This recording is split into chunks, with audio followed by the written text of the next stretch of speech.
En nuestra sintonía seguimos en SAMI, en este Centro de Salud Oftalmológica, con la doctora Ivonne Faría, que seguimos hablando sobre salud visual. Yo le preguntaba sobre las gotas, porque estábamos hablando antes de irnos a la pausa sobre el ojo seco. Exacto. Y resulta que a veces vamos a la farmacia y pedimos unas gotas oftálmicas, entonces nos dicen colirio. Para nosotros todo es colirio, Todo es realmente. colirio.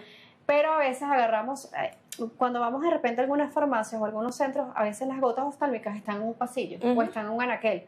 Y venimos nosotros y la agarramos. Y decimos, bueno, aquí dice gota oftálmica.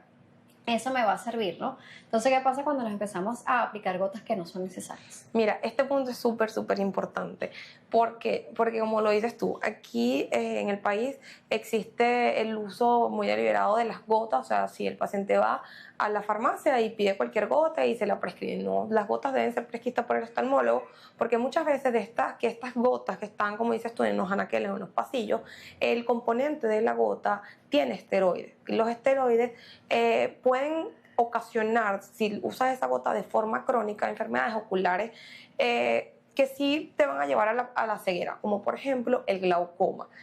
Los esteroides usados de forma crónica, ya sea de forma oftálmica, o sea, en soluciones oftálmicas, o pacientes que reciben también esteroides por otras patologías sistémicas o patologías de base, tienen que tener una vigilancia con el oftalmólogo. Es por eso que cuando nosotros prescribimos esteroides en solución oftálmica, le dejamos bien claro al paciente lo delicado de usar esta gota y que debe ser siempre bajo vigilancia médica, y que una vez que él inicie el tratamiento, él debe volver y suspender el tratamiento, porque ellos de forma crónica no solo te van a dar glaucoma, que es el aumento de la presión intraocular, que si no se controla va a llevar a una ceguera irreversible, así como también cataratas. Entonces hay que tener mucho cuidado con qué gotitas estamos comprando en la farmacia o qué nos da el farmacéutico diciéndote que eso es un colirio para lubricar el ojo y realmente no lo es. Sí, porque a veces tenemos algo, tenemos el ojo rojo y podemos llegar a la farmacia y decir, no, esto te puede servir. Entonces, no hay como que esa revisión o investigación de que cómo está ese paciente, qué pasa con ese ojo, cuál es el historial de ese ojo, ¿no? Entonces, eso hay que tomar en cuenta. Lo que sí nos sirve para el ojo seco son las lágrimas artificiales. Son solamente lágrimas artificiales. Existen ahorita en el mercado muchísimas lágrimas artificiales con diferentes tipos de compuestos, porque vamos a individualizar cada paciente, dependiendo si tiene un ojo seco leve o un ojo seco severo. Entonces, usamos o jugamos con qué tipo de lágrima artificial o qué lubricante va a ser mejor para cada paciente. Esto es importante. Bueno, vamos a hablar más adelante de otras gotas que están ahorita en boga, pero antes de irnos a este punto, vamos a hablar un poco sobre las enfermedades o las patologías refractarias, ¿no? Vamos a hablar porque a veces decimos, tengo miopía, tengo astigmatismo, tengo presbicia, llegué a los 40, automáticamente dejé de ver, entonces a veces como que tenemos esos miedos a llegar a ciertas edades. Mira, existen varios tipos de vicios refractivos. La miopía, que es cuando el paciente se queja de que ve mal de lejos, y es bueno, realmente es porque la longitud axial del ojito es muy grande y cuando la imagen se enfoca en la retina, lo hace justo por delante de ella.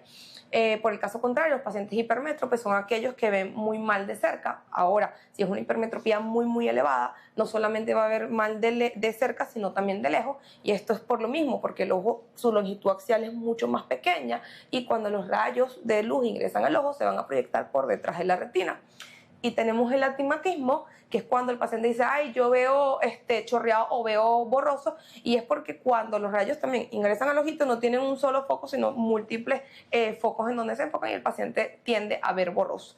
Pero el paciente puede tener un mix de esto, puede tener miopía con astigmatismo o puede tener hipermetropía con astigmatismo, mientras que la presbicia ya es un proceso degenerativo, o sea, es parte del envejecimiento, y todos vamos a tener presbicia en algún momento de nuestra vida. Eso está relacionado con un cambio fisiológico relacionado a la edad.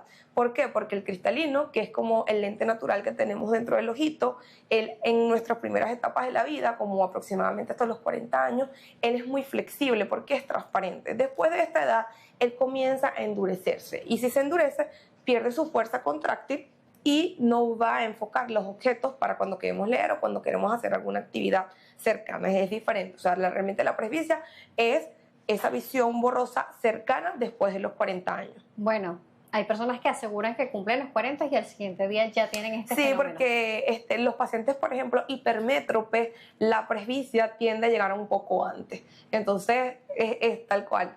Llegó a los 40, tienen la presbicia. Bueno, hablando de esto, de la presbicia, se habla de unas gotas prometedoras para eliminar la presbicia. Cuéntenos de esto, doctor. Mira, hoy la FDA en Estados Unidos autorizó o aprobó unas gotas para la presbicia.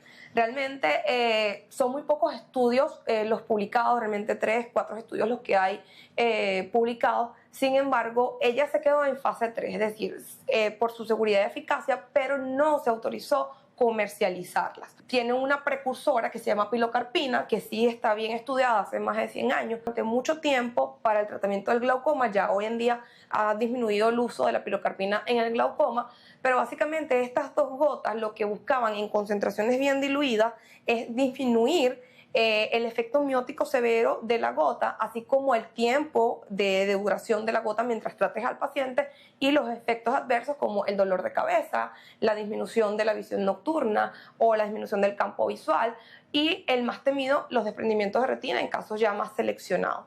Entonces son unas gotas que están en fase 3, todavía no están comercializadas, por lo cual aún no se puede implementar en pacientes. Todavía no ha salido, o sea, no se ha aprobado su comercialización.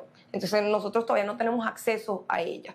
El mecanismo de acción básicamente de estas gotas es porque son parasimpático-miméticos, es decir, actúan en el sistema nervioso autónomo produciendo que se pueda contraer el esfínter de la pupila, que se llama miosis, y el paciente aumenta la profundidad de foco. Es decir, te va a compensar la presbicia aumentando su profundidad de foco, haciendo como un agujero estenopeico, que es como un agujerito muy parecido a una pullita de una aguja, y eso va a hacer que el paciente pueda compensar esa visión cercana, pero en dioptrías de +1 a 1,50. Es decir, que no es para todos los pacientes. Bueno, incluso cuando alguien no ve bien, cuando cierra así con un circulito con la mano, eso lo podemos hacer y podemos enfocar mejor lo que vamos a ver. O sea, esto es como un auxilio en caso que no tengan los lentes y cerca. Eso es el mecanismo de acción de la gota. Eso es lo que hace la gota. Pero, por ejemplo, solo, como te decía, solo va a compensar esa presbicia en pacientes entre 40 y 50 años, pero con dioptrías de +1 y +1,50. Es decir, un paciente hipermétrope de +4, +5,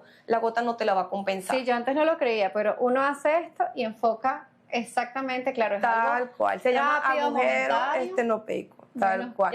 Y eso que dijiste que es rápido y momentáneo es lo mismo que la gota. El efecto es transitorio, Dani. Una vez que pasa el efecto de la gota, el paciente otra vez vuelve a ver. Sana locura. Exactamente. El tratamiento definitivo de la presbicia es la corrección mediante la cirugía facorrefractiva. Muy bien, bueno, como vamos a hablar de cirugías, ahora vamos a irnos a la pausa, de regreso vamos a irnos al quirófano para hablar sobre estos procedimientos. Ivonne Faría, oftalmólogo, nos sigue acompañando y recibiendo su centro SAMI, así que no se aparte de la programación. Nuestras cuentas @salud_gb, @Daniela J. Salas.